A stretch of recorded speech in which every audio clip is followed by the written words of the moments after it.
You've seen them, riders who cut through traffic like they own the road, rev their engines at every stoplight, and park their bikes like they're the only ones on the planet.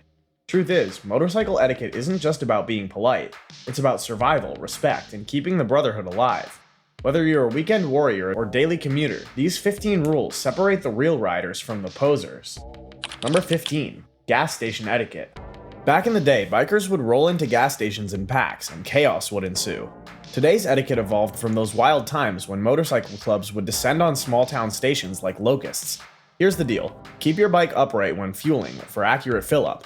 Leaning on the side stand can cause inaccurate readings. Never leave your bike at the pump while you grab a sandwich inside. And here's a pro tip that saved many paint jobs over the years: control that pump flow and wipe away any spills immediately. Gasoline destroys paint faster than you can say custom flame job. The unwritten rule? Get in, fuel up, and move out. Your brothers are waiting. Number 14. Loud pipes don't save lives. This one's gonna ruffle some feathers. The loud pipes save lives belief has been around for decades, becoming especially popular as motorcycle clubs rose to prominence in the 60s when loud exhausts became synonymous with rebellion. But here's the hard truth. A study by Romanian researchers in conjunction with the Polytechnic University of Bucharest proved that even the loudest pipes can't be heard inside a modern car until the bike is literally alongside it. Your exhaust points backward, the danger is in front. Instead of annoying everyone behind you, invest in auxiliary lights and upgrade your horn.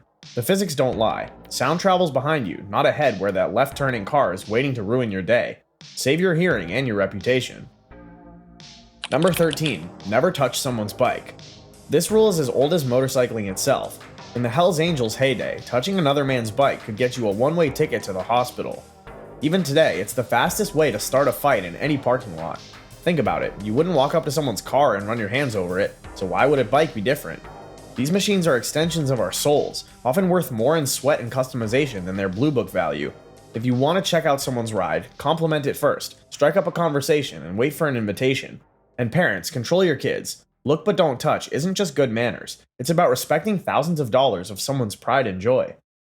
Number 12. Parking etiquette. The rise of motorcycle-only parking came as a response to bikes taking up full car spaces. Today's etiquette? Park it at an angle, 45 to 90 degrees to the curb, with your wheel touching it for visibility. When sharing spaces, leave room for others to mount and dismount. Nothing worse than coming back to find someone's parked so close you need to be a contortionist to get on your bike. In a standard parking space, position yourself so another bike can share, either at the top of the space or to the side. And here's something that'll save you legal trouble. Never park on sidewalks, in striped areas next to handicap spaces, or between cars in metered spots. The motorcycle community fought hard for our parking rights. Don't blow it by being selfish. Number 11. The wave. The motorcycle wave isn't just a greeting, it's a tradition with over a century of history. The most popular origin story, though unverified, claims it started in 1904 when Arthur Davidson and William Harley passed each other on the road and waved. Legend says a bystander saw it and assumed it was proper etiquette. What we do know is that by the post-World War II era, the wave had become a standard practice among riders. The proper wave? Left arm out, pointed down at 45 degrees, two fingers extended, representing two wheels on the ground. But here's the thing. Safety trumps tradition. Don't wave in curves, heavy traffic, or bad weather. A simple nod works when your hands need to stay on the bars. And yeah, sometimes you won't get a wave back. Maybe they're shifting, checking mirrors, or just having a bad day. Don't take it personal. Number 10. Staggered formation. When motorcycle clubs exploded in popularity during the 50s and 60s, riding in packs became an art form. The staggered formation wasn't just about looking cool, it was about survival.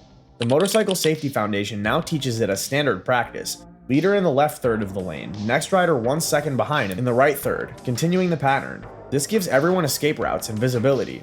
And here's what they don't always teach: single file in curves, construction zones, and entering or leaving highways. The formation should breathe with the road conditions. And if someone drops out, don't just slide forward. The whole group crisscrosses to reform. It's a choreographed dance that saved countless lives since organized group riding became popular. Number 9. Group ride planning. Before motorcycle clubs developed pre-ride meetings out of necessity, the Hells Angels, founded in 1948 in Fontana, California, and other clubs would spend hours planning routes, fuel stops, and contingencies. Today's version? Arrive with a full tank, proper gear, and a working knowledge of hand signals. The leader must know everyone's skill level and plan accordingly. No one should ride beyond their ability. Designate a sweep rider to watch the rear, carry tools, and first aid. Keep groups to 5 to 7 riders max. Any larger and you're asking for trouble. Plan your fuel stops based on the bike with the smallest tank. And here's wisdom from the old school. Have a plan for when someone gets separated. The ride's only as strong as its weakest link. Number 8. Hand signals. Before Bluetooth communicators, hand signals were the only way to communicate at 70 miles per hour. These signals were standardized by clubs and organizations like the Motorcycle Safety Foundation over the decades. The essentials: left arm straight out for left turn, bent up for right turn, bent down for stop. But modern riding added more. Tap your helmet for cops ahead, point to the ground for road hazards, pat your stomach when you need fuel. The open and closing fist means follow me in single file. These aren't suggestions, they're survival tools. In group rides, signals cascade back through the pack like dominoes. Miss one and you might miss the exit, or worse, the pothole that takes you down. Number 7. Passing etiquette. In the outlaw motorcycle culture of the 1960s, passing another biker wrong could start a war. Today's etiquette is less violent, but equally important. When passing another motorcyclist, do it decisively but respectively. No lingering in blind spots. If a faster rider approaches from behind, move right when safe and wave them through. Don't make it a race. Your ego isn't worth dying for. In group rides, pass as a unit when possible. Breaking up the group is how riders get lost. And here's one that'll save your life. Never pass on the right. Never split lanes where it's illegal, and always assume the rider you're passing doesn't know you're there. Number 6. Respect all riders. When Harley riders started waving only at other Harleys in the 70s, it nearly split the riding community. Today's truth: we're all on two wheels facing the same dangers. Whether you're on a Harley, sport bike, adventure bike, or scooter, you deserve respect. The real biker attitude died with disco. That guy on the Vespa, he's dealing with the same distracted drivers you are. The woman on the Ninja, she might smoke you in the canyons. Leave your brand loyalty in the garage. The enemy isn't the rider on a different bike, it's the texter in the SUV who doesn't see any of us. Number 5. Stopping to help.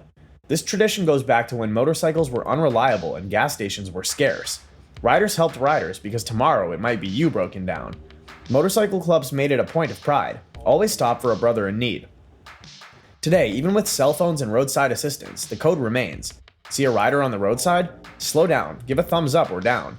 If they need help, you stop. Period. Doesn't matter if you're late, wearing your best leathers, or you're riding a brand you hate.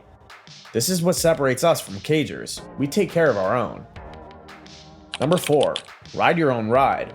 Hunter S. Thompson's 1966 book Hell's Angels, A Strange and Terrible Saga documented his experiences riding with the Oakland chapter. Thompson wrote about trying to keep up with the Angels and the dangers of riding beyond your skill level. Nothing's changed. The pressure to keep up with faster riders has put more bikers in the ground than any other etiquette violation. Here's the truth: riding beyond your skill level to impress others is the fastest way to become a statistic. Real riders respect someone who knows their limits. If the group's too fast, wave them on. If you're the fast one, don't pressure others to keep up. Meet at predetermined stops. The goal is everyone gets home, not who gets there first. Your ego will heal. Road rash won't. Number 3. Lead and sweep riders.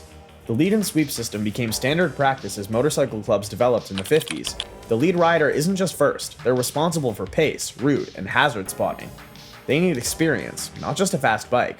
The sweep rider, or tail gunner, brings up the rear, watches for stragglers, carries tools and first aid, and never leaves anyone behind. These aren't glory positions, they're responsibility positions. In between, place newer riders where experienced ones can watch them. This system has saved countless rides from disaster. Without proper lead and sweep, you're not a group, you're a mob. Number 2. Be predictable. The 1981 Hurt Report found that the failure of motorists to detect and recognize motorcycles in traffic is the predominating cause of motorcycle accidents. In 2/3 of multiple vehicle accidents, the other driver violated the motorcycle's right of way. Nothing's changed. Unpredictable movements remain a major factor in crashes. In group riding, predictability is life. Signal early, brake smoothly, maintain steady throttle. No sudden lane changes, no surprise stops, no showing off. The rider behind you is trusting you with their life. That trust goes back to the earliest motorcycle clubs who rode in tight formation out of necessity. Break that trust with unpredictable moves, and you're not just risking crashes, you're violating a sacred code that's kept riders alive for over a century. Number 1. Safety gear always. Here it is. Number 1. In the 1960s, when the federal government requested that states write their own laws requiring helmet use, bikers revolted, seeing it as an attack on freedom. Many motorcycle clubs led protests that shaped motorcycle law for decades. But here's what the old-timers learned: there's no glory in traumatic brain injury. Today's etiquette isn't about laws, it's about respect. Respect for your family who doesn't want to feed you through a tube. Respect for the rider behind you who doesn't want to watch you become a meat crayon. ATGATT. All the gear, all the time. Your choice to squid affects everyone who loves motorcycles. Every preventable death or injury gives ammunition to those who want to ban bikes altogether. Gear up, every ride, every time. These aren't just rules, they're the accumulated wisdom of millions of riders over more than a century. From the Hells Angels teaching us formation riding to weekend warriors keeping the wave alive, each generation adds to this code. Following these etiquette rules doesn't just make you a better rider, it makes you part of something bigger. You're joining a brotherhood that transcends brands, styles, and stereotypes. So next time you throw a leg over that bike, remember, you're carrying on traditions that started before your grandfather was born. Ride safe, ride smart, and keep the rubber side down. Hope you found this helpful. If you did, hit that subscribe button and drop a comment about your own riding etiquette experiences. Until next time, this is your channel reminding you that real riders respect the ride, respect each other, and respect the code. Peace out, and keep those two wheels turning.